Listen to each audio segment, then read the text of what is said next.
Hi అండి, welcome back to our channel. ఈరోజు video ఒక మంచి స్వీట్ రెసిపీ అండి. ఇదైతే మా ఇంట్లో అందరి ఫేవరెట్. నిజంగా టేస్ట్ చాలా బాగుంటుంది. అలానే సింపుల్గా ఎవరైనా ఇంట్లోనే ఈజీగా చేసేయచ్చు. స్వీట్ షాప్ స్టైల్లో లాగా చాలా టేస్టీగా ఉంటుందండి. మరి వీడియోని స్కిప్ చేయకుండా చివరి వరకు చూసేయండి. కొంతమందికి ఈ కాజు పట్టి తింటుంటే పంటికి అతుక్కుంటూ సాగుతూ ఉండాలండి. అలా అయితే కొంతమంది ఇష్టపడతారు. ఇంకొంతమంది మామూలుగా అలా సాగకుండా ఉంటే ఇష్టపడతారు.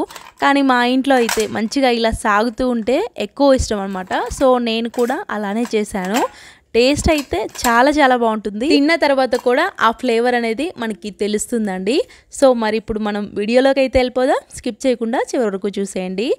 ముందుగా స్టవ్ పైన ప్యాన్ పెట్టుకొని ఆయిల్ పోసుకొని ఆయిల్ హీట్ అవ్వాలండి. ఆయిల్ మరీ హీట్ అవ్వద్దు, మీడియం హీట్లో ఉన్నప్పుడు జీడిపప్పును వేసుకొని ఫ్రై చేసుకోండి. నేను ఇక్కడ 1 కప్పు వరకు జీడిపప్పు వేసుకున్నాను.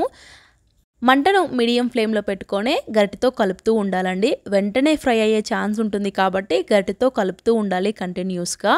నేనైతే ఇక్కడ జీడిపప్పును హాఫ్కి చేసి వేసుకున్నానండి. మీరు కావాలంటే జీడిపప్పు పలంగా వేసుకొని కూడా ఫ్రై చేసుకోవచ్చు. సో ఈ విధంగా ఫ్రై అయితే సరిపోతుంది. మరీ ఎక్కువ వీట్ అయినా కూడా టేస్ట్ అనేది అంత బాగోదనమాట. ఈ విధంగా ఫ్రై చేసుకొని పక్కన పెట్టుకోండి. ఇప్పుడు అదే ప్యాన్లో ఆయిల్ ఉంటుంది కదా, ఎక్స్ట్రా ఉన్న ఆయిల్ అంతా కూడా తీసేసుకొని ఇప్పుడు బెల్లం కరిగించుకోవాలి. అయితే ఇక్కడ ఈ స్వీట్ కోసం నేను బెల్లం అయితే ఎర్రగా ఉన్నది తీసుకున్నానండి. సో ఎర్ర బెల్లంని యూస్ చేస్తేనే మనకు ఈ జీడిపప్పు అచ్చు అనేది టెక్స్చర్ అయినా టేస్ట్ అయినా బాగుంటుంది. ఇప్పుడు నేను అదే కప్పుతోటి 1/2 కప్పు వరకు తురిమిన బెల్లం తీసుకున్నాను. బెల్లం ప్యాన్లోకి వేసుకొని ఒక చిన్న గ్లాస్లోని కొన్ని వాటర్ని వేసుకోండి. జస్ట్ మనకు బెల్లం కరిగితే సరిపోతుంది.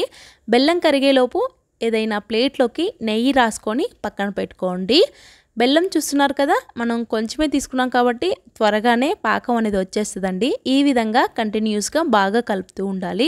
ఇప్పుడు ఇందులోకి 1 స్పూన్ వరకు నెయ్యి, అలానే కొంచెం ఇలాచీ పౌడర్ని కూడా వేసుకొని మళ్ళీ ఒక్కసారి కలుపుకొని ఇప్పుడు బెల్లం పాకం వచ్చిందా రాలేదో ఒక్కసారి చెక్ చేసుకోండి. మంటని సిమ్లో పెట్టుకొని ఏదైనా గిన్నెలోకి కొన్ని వాటర్ని యాడ్ చేసుకొని ఈ విధంగా ఉండలాగా సాగుతూ వస్తే సరిపోతుంది. మనకు కొంచెం అచ్చు అనేది సాగాలి కాబట్టి ఈ విధంగా ఉండలాగా టంగుమని సౌండ్ రావాలి ప్లేట్కి వేసినప్పుడు.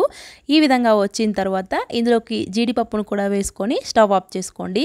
వేసుకొని బెల్లం పాకంలో బాగా కలుపుకోవాలి. తరువాత నెయ్యి రాసిన ప్లేట్ పైన వేడిగా ఉన్నప్పుడే వెంటనే వేసేసుకోవాలండి. వేసుకొని ఈ విధంగా మంచిగా స్ప్రెడ్ చేసుకోండి. తర్వాత కొంచెం లైట్గా ఇలా ప్రెస్ చేసుకుంటే మనకు షేప్ అనేది వస్తుంది అనమాట. సో చూసారు కదా, ఈ విధంగా వేసుకొని ఒక 1/2 అవర్ పాటు పక్కన పెట్టుకోండి. చల్లారిన తర్వాత చాక్ తోటి నెమ్మదిగా పైకి లేపితే చాలా ఈజీగా ఊడొచ్చేస్తుందండి. మనకు బెల్లం అయితే పర్ఫెక్ట్గా సరిపోయింది. ఎక్కువ అవ్వలేదు, తక్కువ అవ్వలేదు. సో చూసారు కదా, ఈ విధంగా సాగుతూ ఉంటే మా ఇంట్లో వాళ్ళకి ఇష్టం అనమాట. సో అందుకనే ఈ విధంగా చేశాను. టేస్ట్ అయితే చాలా చాలా బాగుంటుంది. తింటుంటే క్రిస్పీగా జీడిపప్పు ఫ్లేవర్ చాలా చాలా బాగుంటుంది. చాలా సింపుల్గా చేసుకోవచ్చు. నేను చేసిన ఒక్క రోజులోనే అయిపోయిందండి ఈ జీడిపప్పు అచ్చు అయితే. మా ఇంట్లో అంత ఫేవరెట్ అనమాట. సో నేనైతే కొంచెం క్వాంటిటీలోనే చేశాను, 1/2 kg వరకే చేశానండి. ఈ జీడిపప్పు అచ్చు ఒకవేళ నిల్వ ఉండాలన్నా సరే ఎక్కువ రోజులు నిల్వ ఉంటుందండి. ఇదే కొలతలతో మీరు కూడా ఇంట్లో ట్రై చేయండి. టేస్ట్ చాలా బాగుంటుంది. సింపుల్గా చేసుకోవచ్చు. మరి వీడియో చూసారు కదా, వీడియోని లైక్ చేసి మీ ఫ్రెండ్స్ అండ్ ఫ్యామిలీ సర్కిల్స్లో వీడియోని షేర్ చేయండి. అలానే కొత్తగా చూస్తున్న వాళ్ళు కూడా సబ్స్క్రైబ్ చేసుకోండి. ఇలాంటి మంచి మంచి రెసిపీస్ అన్నీ మన ఛానల్లో వస్తుంటాయండి. మళ్ళీ మరొక మంచి వీడియోతో మీ ముందుంటాను. Thank you for watching.